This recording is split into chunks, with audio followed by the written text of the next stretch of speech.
Sajak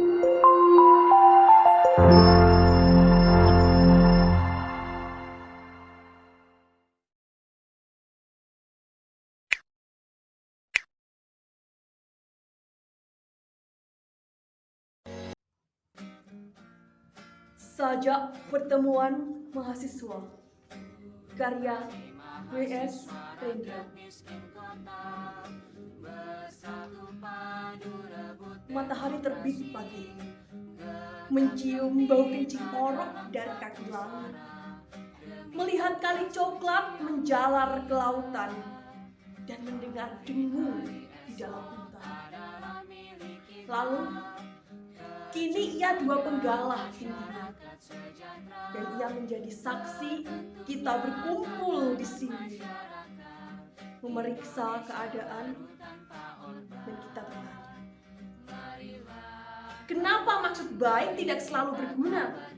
Kenapa maksud baik dan maksud baik bisa berlaga? Orang berkata, kamu ada maksud baik. Dan kita bertanya, maksud baik untuk siapa? Ya, ada yang jaya, ada yang terhina, ada yang bersenjata, ada yang terluka, ada yang duduk, ada yang diduduki, ada yang berlimpah, ada yang terkuras. Dan kita di sini bertanya, maksud baik saudara untuk siapa? Saudara berdiri di pihak yang mana? Kenapa maksud baik dilakukan, tetapi makin banyak petani kehilangan tanahnya? Tanah-tanah di gunung telah dimiliki orang kota.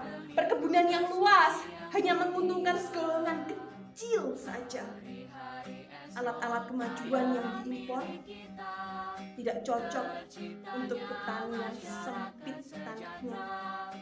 Tentu kita bertanya, lantas maksud baik saudara untuk siapa? Sekarang matahari semakin tinggi, lalu akan bertahta juga di atas kepala. Dan di dalam udara yang panas, kita juga bertanya, kita ini dididik untuk memilih pihak yang mana? Ilmu-ilmu diajarkan di sini akan menjadi alat pembebasan ataukah alat penindasan? Sebentar lagi matahari akan tenggelam, malam akan tiba, cicak-cicak berbunyi di tembok, dan rembulan berlayar. Tetapi pertanyaan kita tidak akan pernah mereda. Akan hidup di dalam mimpi, akan tumbuh di kebun belakang, dan esok hari matahari akan terbit kembali, sementara hari baru menjelma. Pertanyaan-pertanyaan kita menjadi hutan, atau masuk ke sungai menjadi ombak di samudra. Di bawah matahari ini kita bertanya, ada yang menangis, ada yang mendera, ada yang habis, ada yang mengikis. Dan maksud baik kita berdiri di pihak yang mana?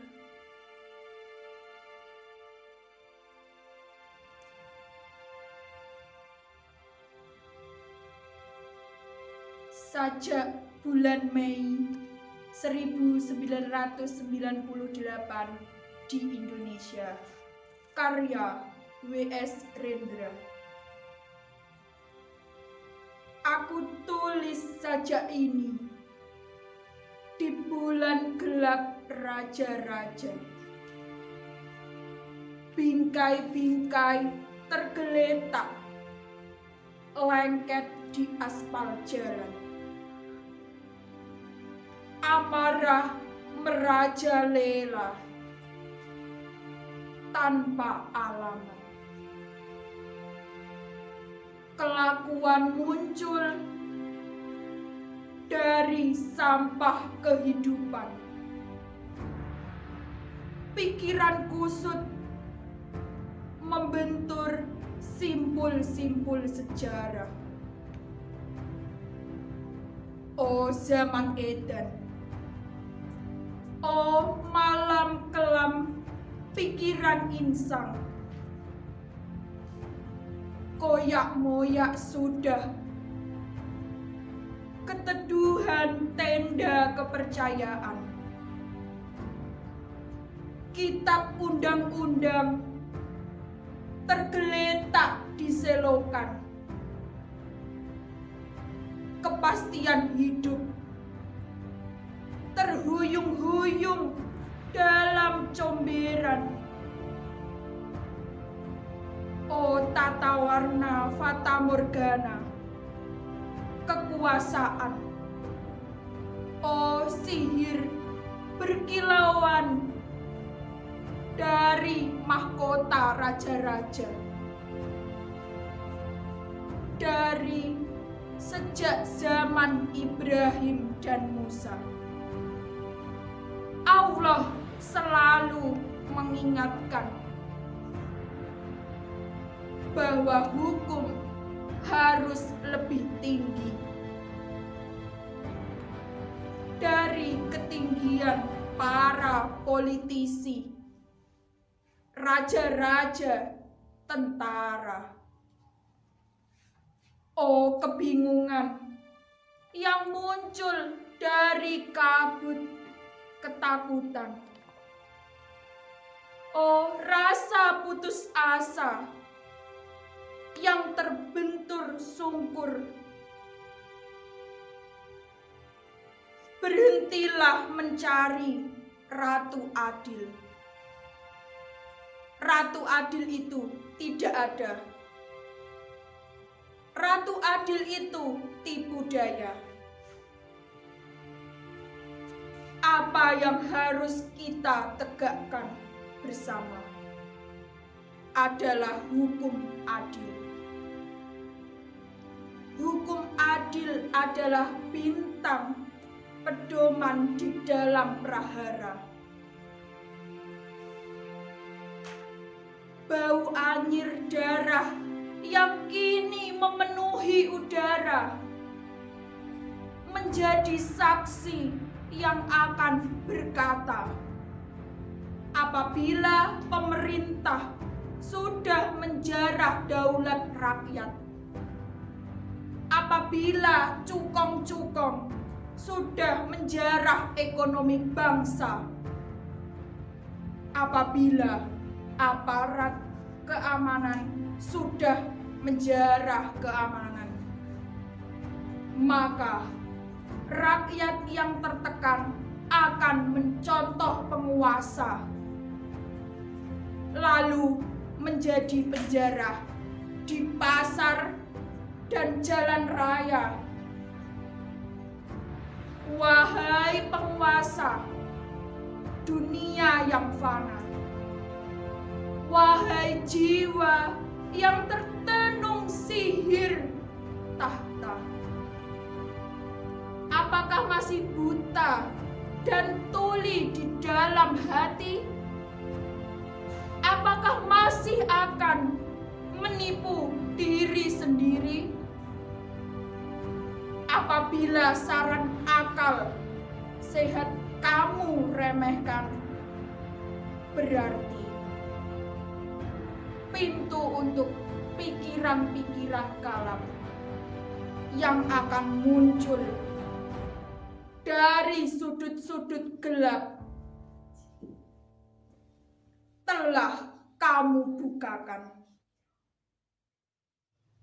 Cadar kabut duka cita menutup wajah Ibu Pertiwi. Air mata mengalir dari sajakku ini. Sajak Raja Wali karya W.S. Rendra. Sebuah sangkar besi tidak bisa mengubah Raja Wali menjadi seekor burung nuri.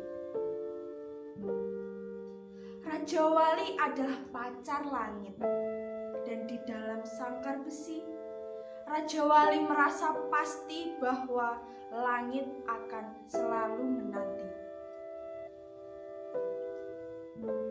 Langit tanpa Raja Wali adalah keluasan dan kebebasan tanpa sukma. 7 langit, 7 Raja Wali, 7 cakrawala, 7 pengembara. Raja Wali terbang tinggi memasuki sepi, memandang dunia. Raja Wali di sangkar besi duduk bertapa, mengolah hidupnya. Hidup adalah merjan-merjan kemungkinan yang terjadi dari keringat matahari. Tanpa kemantapan hati Raja Wali, mata kita hanyalah melihat mata morgana. Raja Wali terbang tinggi, membela langit dengan setia, dan ia akan mematuk kedua matamu, wahai kamu, pencemar langit yang durhaka. Kubur, karya W.S. Lindbergh. Ia merangkak di atas bumi yang dicintainya. Tiada kuasa lagi menegak. Telah ia lepaskan dengan gemilang. Pelor terakhir dari bedilnya ke dada musuh yang merebut kotanya. Ia merangkak di atas bumi yang dicintainya. Ia sudah tua, luka-luka di badannya bagai harimau tua. Susah payah maut menjeratnya. Matanya bagai saga, menatap musuh pergi dari kotanya. Sesudah pertempuran yang gemilang itu, 5 pemuda mengangkatnya di antara anaknya. Ia menuju kota kesayangannya. Ia merangkak di atas bumi yang dicintainya. Belum lagi selusin tindak, mautnya pun menghadangnya. Ketika anaknya memegang tangannya, ia berkata, "Yang berasal dari tanah kembali rebah pada tanah, dan aku pun berasal dari tanah. Tanah Ambarawa yang kucinta, kita bukanlah anak janda, karena kita punya kecintaan. Bumi yang menyusui kita dengan mata airnya. Bumi kita adalah jiwa dari jiwa. Ia adalah bumi.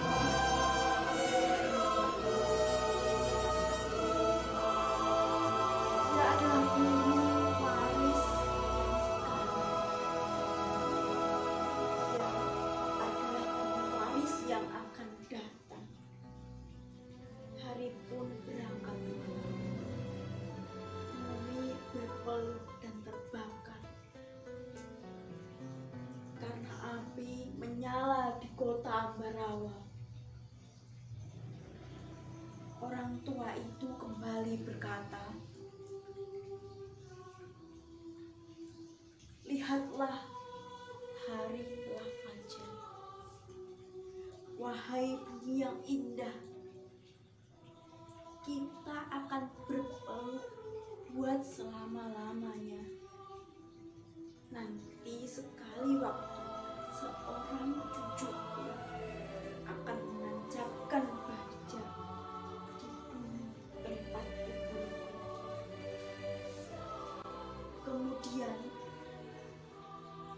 akan ditanamnya benih dan tumbuh dengan subur. Maka ia pun berkata, alangkah gemburnya tanah di sini. Hari pun lengkap malam ketika menutup matanya. Kangen karya W.S. Rendra. Kau tak akan mengerti bagaimana kesepianku menghadapi kemerdekaan tanpa cinta. Kau tak akan mengerti segala lukaku, karena cinta telah sembunyikan pisaunya. Bayangkan wajahmu adalah siksa. Kesepian adalah ketakutan dalam kelumpuhan. Engkau telah menjadi racun dalam darahku. Apabila aku dalam kangen dan sepi, itu berarti aku tunggu tanpa api.